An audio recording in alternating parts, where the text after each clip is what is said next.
Hecava Mecca is a rapper, a music artist, a singer, a writer, an MC, as well as a wife, mother of two small children, and a registered member in the NOI.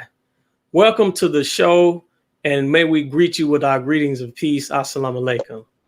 Walaikum salam. We're honored to have you on this great Friday, and we just wanted to get right to the point to show so that you can take our viewing audience on a journey with your career. First question to you is, you are a multi-talented rapper, music artist, singer, writer, and MC. What is the title of your latest rap music release? What are a few examples of the rap songs and music that you have performed and written? Ooh, excuse you.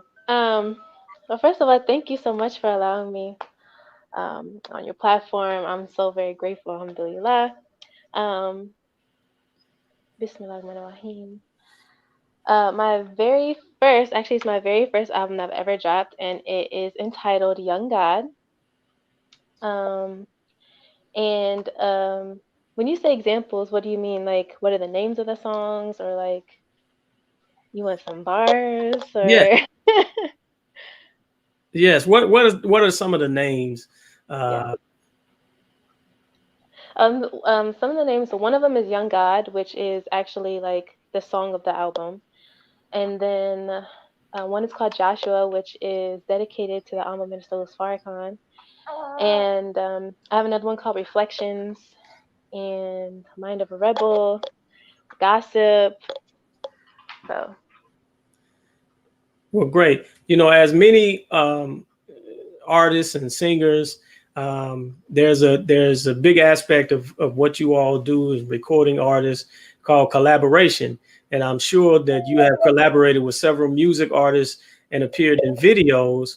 Who are some of the music artists that you had the opportunity to collaborate with?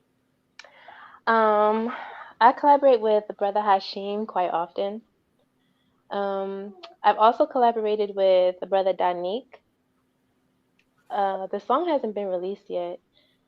Um, but in the nation, I haven't really collaborated with too. I haven't. I'm sorry. That's okay. I haven't really collaborated with too many artists inside of the nation as of yet. Most of them have been outside of the nation, or it was before I even came into the nation that I had most of my collaborations. Okay. Well, share some of those with us if you don't mind. The names? Yes. Some of Um, the artists that you've collaborated with. yes, sir. One of them is Prophecy, Savvy Bravado, Be Ready, um, Pierre. Um, I really can't remember everybody. Well, that sounds very versatile. And so let's switch gears a little bit here, a little bit about your history. You grew up in Akron, Ohio. In Akron, Ohio, growing up, what type of music did you listen to, or were you exposed to? My mom was very versed in the type of music that she listened to. So we listened to hip hop one day, then we listened to R&B, we listened to bluegrass, we listened to classical music. So I grew up with a lot of different types of music, but the main one that stuck to me was definitely R&B and also classical. Well, in the genre of R&B, share with us who were some of your favorite artists. Some of my favorite artists are Erica Badu and Lauryn Hill, Jill Scott. Um, a little further up the timeline is Janae Aiko. Um, that's about it. Wow. So I can imagine what type of music that you and what type of talent that you put into your writing that you have to present to the world. So again, we're honored to have you on here. And you remember where you had an opportunity to share, once you blow up and get very, very big, it's hard to access you. at what age, we see that you are a very successful mother, being one of the greatest roles of our society. At what age did you decide to become a rapper and a music artist? And what was the name of the musical group that you were a part of, and how long were you with that group? Well, I actually always knew that I was going to do music even as a child. But my idea of the type of music that I was going to do was definitely not rapping, nor like being a recording artist. I thought I was going to be on Broadway doing opera or playing in a symphony because I also play instruments. Um, so that's what I thought, but it wasn't until my 12th grade year of high school that I was actually asked to be a part of a singing group. It was a pop group. I was the only black person in it. I was the singer and the rapper in the group. But I was with that group from 2012 until 2013. It was the group was called Like We Said. Okay. So right now we don't understand and we know that you are a solo artist. Why did you leave the musical group to become a solo act? Well, I left the group because it was a kind of a lot of drama going on, but I also began to have a conscious awakening, and it wasn't fair for me anymore. I did end up go on to being in a group that was a conscious group called Number One and Two Deep, but then I also outgrew that one because they wanted to get sponsored by a beer company, and my mindset is, I don't drink beer, and I'm not about to promote drinking beer to my people just to have a sponsorship. So I cut ties with that, and that was in 2000. That started in 2013, and it also ended like the very beginning of 2014. So it wasn't very long. Nothing more powerful than an artist with principles. So, question to you: what are your future musical goals? My future musical goals, it definitely exceeds just being an artist. My ultimate goal is really just to be a role model to young girls. I mean, in a sense, and young boys. So young boys can have if they don't have a MGT in the household, they have something to look up to see what type of woman they should be searching for. They should be looking for, and Malachi. And for the young girls also, just to have that example put forth before them, and to know that being righteous isn't lame, it's not whack. You can still be cool, and you can do the right thing. That's You right. can still be cool and have morals. So that's really my main goal as a music artist, is to be a role model. Malachi. Absolutely. In addition to being a rapper, a writer, an MC, you are a wife and a mother of two small children, as well as a registered member of the Nation of Islam. Question to you is: how do you juggle the responsibilities of a wife, mother, MGT, and also a successful music career? It's definitely difficult, and I would be lying if I said that I've mastered it. uh, I, you know, everything is not completely balanced as of yet. But I'm trying to get there. Inshallah, I will get there by the help of Allah. He's been helping me now to get there. But it's definitely difficult, and I will say, as a woman, to other women, before you have children, before you decide to even get married, you need to go ahead and start doing what it is that you have planned for yourself. If you want to open a business, then get that business going. If you have goals, ideas, if you have a brand that you want to start, then go ahead and do that first, because I'm telling you, it's very hard trying to start something when you're married with children. It is, because you have other priorities that kind of go before it. So, do that thing before you decide to have children and get married, so that you can be established first. Nothing short of inspiring. Thank you, Sister Hecava Mecca. We pray that you are blessed with immeasurable success. Let us pause for announcements from our sponsors, and afterwards, NNV contributor Charles Muhammad will talk to us about how to eat to live and what foods are good to eat. We'll be right back. Be a part of the force that powers truth in journalism. Go to nnvnews.com/donate.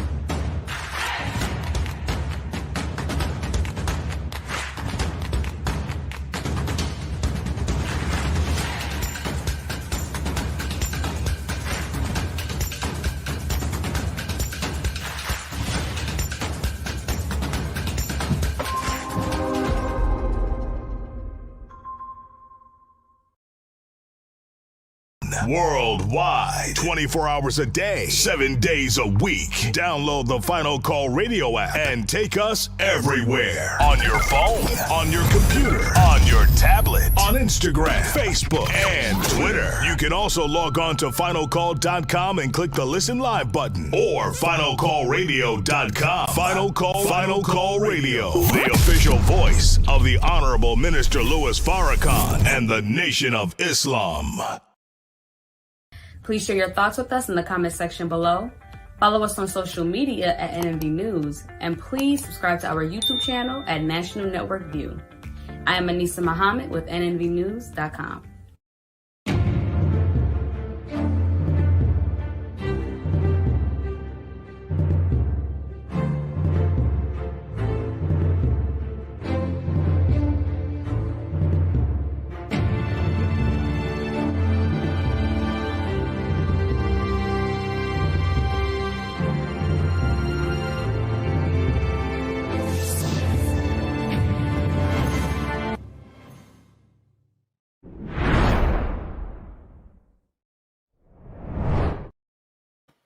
The Honorable Elijah Muhammad advised us of how to eat to live, including the proper foods to eat and the proper foods to store in our homes. Joining us again this week, weekly contributor to talk to us about how to eat to live, Charles Muhammad. Assalamu alaikum, my brother. Walaikum salam. Thanks for having me. And thank you for coming on every week to edify our viewing audience with aspects of how to eat to live. You know, Brother Charles, last week you mentioned something. You mentioned last week that beans are not good for us to eat. But why do Muslims promote the navy bean? Well, the Honorable Elijah Muhammad had a teacher, and he said that he met with God in person, Master Fard Muhammad. And Master Fard Muhammad was the teacher who told him what specific beans to eat. And he said he advised no bean except for the small white navy bean. And he said that he described no other bean. So in the Holy Quran talks about eating lentils, which is a bean, but it's not our type of bean. There are some of us who are promoting vegetarianism, which is proper. But when you go down that path, you're going to run into these obstacles of trying to avoid eating the foods which are the navy bean, you are trying to avoid the foods other than the navy bean, which Allah calls forbidden foods, because there's beans that have lectins in it, and lectins are poison. Like we said last week, beans are seeds. They want to be planted, not put on a plate. So when you have these beans and you want to try to make them into a food, the beans are telling you, look, I'm going to poison you when you try to eat me. So the way to try to get out the lectins in the other beans is that we have to soak them 24 hours, and then we have to boil them for another 8 hours. That lessens the lectins that are in beans. So you're trying to deactivate a bomb. But as you see on the screen here at the bottom, it says, in addition, this scientist who did studies on this small white navy bean, he said it does not possess the detectable levels of active lectin in it. Therefore, it doesn't have the same concerns as other beans. So the Muslim followers of the Honorable Muslim Farrakhan, as before down Elijah Muhammad, we promote the navy bean, not these other beans that can literally give you gas and blow out your stomach. All right. So what are some things that makes the Navy being so special? All right, this is the fun part. I do a presentation in an orientation class here in New York City. And when it comes to the Navy beam, I try to make it more relatable by making it very simple, but also fun. So I perused the internet and I came across this website that was promoting foods to store up just in case there's a nuclear holocaust. All right. So on that list, number 4 was the Navy bean. And it said that it had a significant amount of iron and iodine. So I like to correlate that with the story of Godzilla. I know it's weird, but just follow me. In 1945, the United States of America in World War II dropped 2 bombs on Japan in Hiroshima and Nagasaki. So that destroyed the island nation of Japan, right? It irradiated the water, the food, the air, and caused an irradiated environment for the people. So Godzilla has over 40 movies in its movie iconography, all right? And we're always wondering, why there's so many movies of Godzilla? Because Godzilla is a secret message to the Japanese people to remind them what happened to them in 1945, right? So the joke is on us because we haven't learned the message that the Japanese have learned, because right now, the Japanese have over 80,000 centenarians, right? A centenarian is a person who lives over 100 years old. Right. So if you're 100 years old now, you were 24 in 1945. So you learned how to live with irradiated water, irradiated air in the land, and the food being highly radiated. What do? They eat a lot of sweet potato, which is also high in iodine. That a black man here in America, we can't eat sweet potato. I mean, we love our sweet potato pie. But the Honorable Elijah Muhammad said that that's food for hogs. Let the hog get the sweet potato, not you. So he prescribed for us the Navy bean. And the Navy bean is high in iodine. Well, in closing on this, you may say, well, we haven't been in a nuclear war or a nuclear holocaust. So why should we eat the Navy bean? Well, you have a phone on your hip, which is a hotspot. Every time you walk into a Starbucks, Dunkin' Donuts, McDonald's, you're walking into a Wi-Fi field. You're not only 5G, you're 6G. All right. So you want to keep the Navy bean in your diet so you're fighting off these radioactive effects. The Honorable Mr. Farrakhan mentioned about 3 series days ago that the Navy bean is rich in iodine, which fights the effects of radiation. Yes, sir. Oh, Brother Chuck, we're always learning. You're always challenging us and stretching our minds and encouraging us to do better by the information that you present. So we've always been told growing up, we were placed at the table and there were some greens on our plate, and we may have eaten the meat, or if there was something sweet we wanted to eat, or a sweet drink, some juice, or growing up where I come from, Kool-Aid, full of sugar, of course. But we were always told that in order to get that dessert or that sweet drink, you have to eat your greens first. But you mentioned to us that in How to Eat to Live, it says not so. So explain that to us. Okay, we are accustomed to the food pyramid put out by the USDA. And always at the bottom is a whole bunch of green leaves. For the most part, they want you to eat your greens. The Honorable Elijah Muhammad says on page 68 of book 2, he says this, and I'm going to read it because I don't want to get it wrong. Do not eat too many green greens.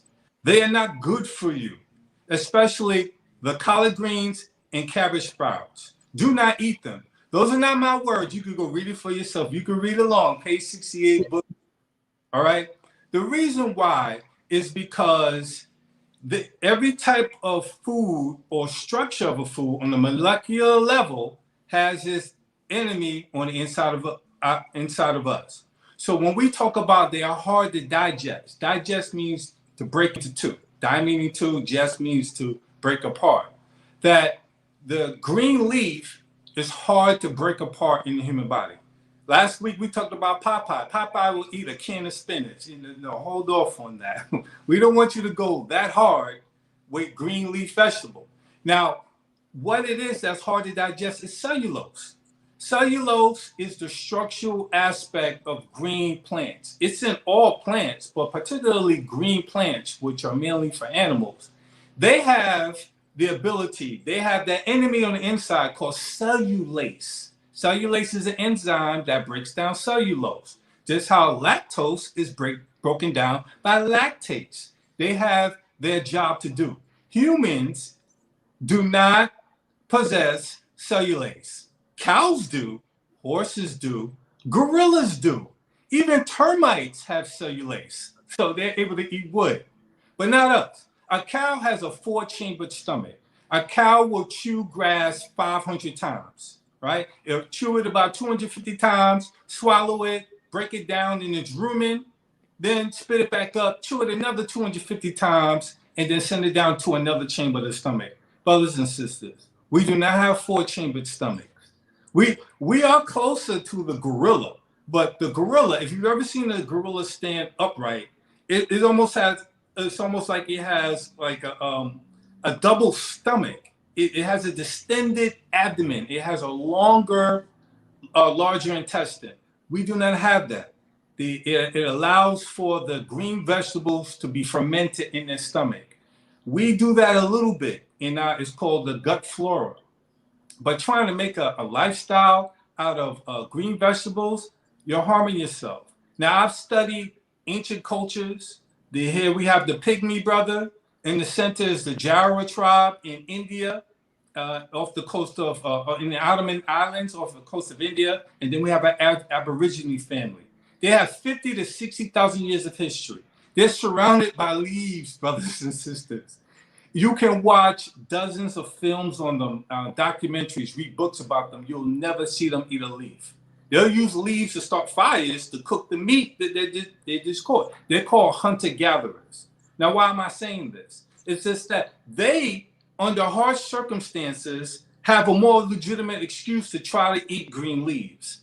But they won't, and they don't. They'll make a house out of green leaves. So you think you're going to find a cooking channel with green leaves, and you'll find this whole house with them. They're building a structure. So it's better for us to leave the green leaf as a garnish. If you want to, put it on the side, you can do that. But the green leaf, throughout history, you cannot find the people where their staple food is a leaf. Thank you, Brother Charles. Now, this next thing that you mentioned, next question, angered a lot of people. You mentioned no nuts. And nearly every designer diet or healthy diet that's brought before the human being on the planet, they invite you to eat nuts. And so this makes a lot of people upset when you say don't eat nuts. Why are nuts bad for you? Well, the Elijah Muhammad, he said no nuts, positively no nuts, absolutely no nuts, and no nuts whatsoever, and no nuts of any kind.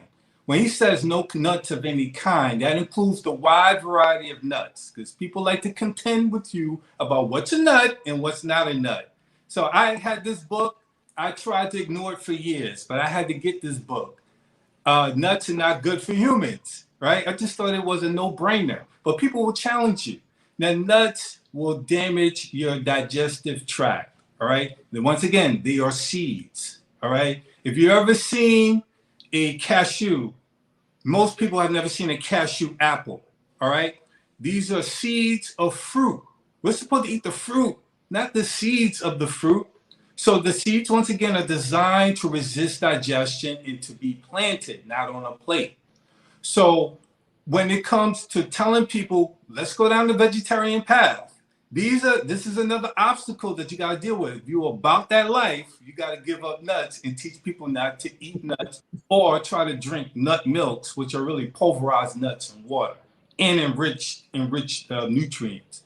So if you read page 39 of book number 1, the Elijah Muhammad says this: the only thing with the stomach enough to digest nuts is an animal. Birds love nuts and they have what it takes to digest them. Nature made them that way. Then he goes on to say on page 116, they, talking about white people, eat nuts of various kinds, which the stomach is unable to digest without harming its delicate digestive tract. So I've studied a few autopsies, and the doctors said that if you've ever touched the intestines of a human, it's almost like dealing with wet newspaper, wet tissue. It's very delicate. So you want to make sure that the food that you eat, you masticate it enough, and it's hard to masticate nuts. They come down in little bits and pieces. And the Al-Balaj Muhammad says that the only animals with stomachs strong enough to eat nuts really are birds and other animals. Now, birds have what are called gizzards. I know we're familiar with the chicken gizzard, so I'm going to read on the chicken gizzard, and you get an idea of what a gizzard is. It says a gizzard is a muscle found in the digestive tract of a chicken. If you ever seen a chicken pecking away at the ground, they are in fact swallowing tiny bits of grit and gravel, which travels through the chicken's digestive tract and eventually lodges in the gizzard. Then when food arrives, this powerful little muscle contracts like a tiny fist squeezing a handful of gravel. The gravel grinds up the food. So, Brother Robert, if you want to eat nuts, maybe you should have, an hors d'oeuvre of gravel and grit. So when it's lodged in your stomach, the gravel and grit compound the nuts into something more digestible. That's just not what we have. We do not contain gizzards, brothers and sisters.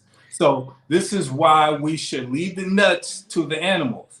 And we want our people to understand that even though you try to liquefy the nuts also have components similar to beans. They have lectins, they have phytates, they have tannins in them, they're goitrogens, which are all anti-nutrients. They do not want to be a part of you. They want to be in the soil. All right, Brother Charles. So, question for all of the nut freaks out here, the people that really love nuts. Is there a way to make nuts digestible? In my opinion, according to what the Al-Balaj has blessed us with, I would say no, because the history of the nut in the United States here in America is very short. Now, that doesn't mean that the natives here were eating nuts, but when nuts began to become popularized, it was at the turn of the century, towards the 1900s, where nuts were really feed for animals. It was hog feed. That's why something that's worth nothing, they say, oh, it costs peanuts, because peanuts are worth nothing. They're easy to grow, and they're very helpful in certain instances, but they're really for animals. You know, you go to a circus, a fair, or a ball game, right? Now, how white people got it into the food supply is that they put it in candies and snacks, like Cracker Jacks. And we all know the song of Take Me Out to the Ball Game, buy me some peanuts and Cracker Jacks. Yeah, you pour some sugar on top of it, which is the caramel, anything tastes good. A little bit of salt. I used to love nuts, but it originally was animal feed. So we really should back away from eating that. But our brother, our scientist, George Washington Carver, he worked on the peanut, right? He came up with, they say, 300 products from the peanut. Originally, the peanut plant was to help rebuild the soil from overplanting certain crops. So black farmers were, they helped the white farmer by saying, look, we've been growing peanuts for your animals, and we've learned that the peanut plant revitalizes the nitrogen in the soil. So instead of you trying to plant corn and wheat and cotton, try to plant these peanuts to revitalize the soil. So George Washington Carver was able to come up with many different products for the peanut. But his main work was for conservation and the proper uses of plants for people in the general life. You don't want the same types of food on your dinner table or the same type of materials that you use to build your house. They use peanut oil sometimes for paint, for lubricants for engines. Look at some of the list of items that came from the peanut. You don't want the same type of material that you use for your car to be in your food. So The Honorable Elijah Muhammad, his wisdom, in my opinion, goes far beyond the wisdom of our dear brother George Washington Carver. But I can't take away from his science. We still have to analyze what he did. But if you ask me, can nuts be digestible? Maybe in the near future we could grow gizzards, but beyond that, no, sir. Another week of powerful presentation, powerful information from our very own Charles Muhammad by way of How to Eat to Live. Thank you, Brother Charles. Thank you, Sister Hecava Mecca, for gracing us with your presence as well. Thank you to our listening audience for joining us today and tuning in to National Network View News. Please share your thoughts with us and comment in the comment section below. Follow us on social media at NNV News. And please subscribe to our YouTube channel, NNV News. This is Robert Muhammad with National Network View News. Have a great evening. Be a part of the force that powers truth in journalism. Go to nnvnews.com/donate.